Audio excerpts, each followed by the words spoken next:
question is, can BSNL's problems be fixed in time for this company to go public even next fiscal? How long is it going to take, and what are the potential solutions that face this telecom company? Well, joining me tonight are two telecom experts, Rajya Sabha MP Rajiv Chandrasekhar, who at one time founded and ran one of India's well-known telecom companies, BPL, and also joining me, DPS Seth. He's a former member of the telecom regulatory body, that's the TRAI, and he was also the first chairman of BSNL after it was corporatized in the year 2000. Gentlemen, thank you very much for joining me. Rajiv, I'd like to start with you because it is quite literally your calls for immediate attention to BSNL's deteriorating financial condition that is one of the factors that led to a PMO level inquiry, review, and now a committee that's been set up to look into BSNL's problems. Do you think BSNL is at all ready for an IPL? Whether it's this fiscal or next, will it take many more years? No, I think, Menaka, the issues of going public and the issues of putting BSNL back on track, I think ought to be looked at two separate issues. They are not necessarily the same issue. I see the challenges for BSNL as being far more fundamental and to do with the relationship that BSNL has with the government. You must realize that BSNL is the largest consumer business that the government of India and the taxpayers own. And despite it being a consumer business, the model that BSNL management has to follow is still a very interventionist, joint secretary driven model that is completely not, let's say, not appropriate for a business that is in a competitive, aggressive consumer market. So the changes that are required for BSNL are, in my opinion, are in the management model of BSNL. So what are you recommending gets done, Rajiv? Because there are a bunch of different solutions being proposed out there, starting from splitting the post of chairman and managing director, which is almost like a symbolic move, to actually splitting up BSNL between infrastructure and services companies. Then there's talk of merging BSNL with MTNL. Which one of these appeals to you at all? No, Menaka, none of the above. My point is very clear, that the company is in a market which is a highly competitive, intensely competitive market, and needs to be nimble, aggressive, agile in terms of its management structure.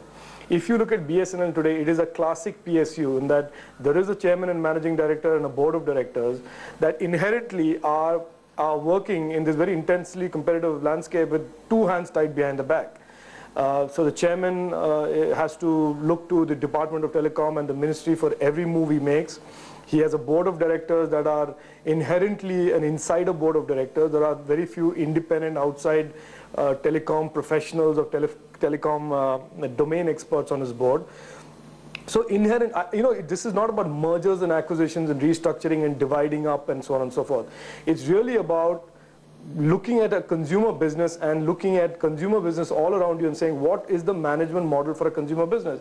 You have an empowered board of directors and you have a chairman and managing director who's responsible to the board of directors and the shareholders, but is empowered to act, to buy, to select suppliers and vendors, to decide marketing campaigns and all of the above.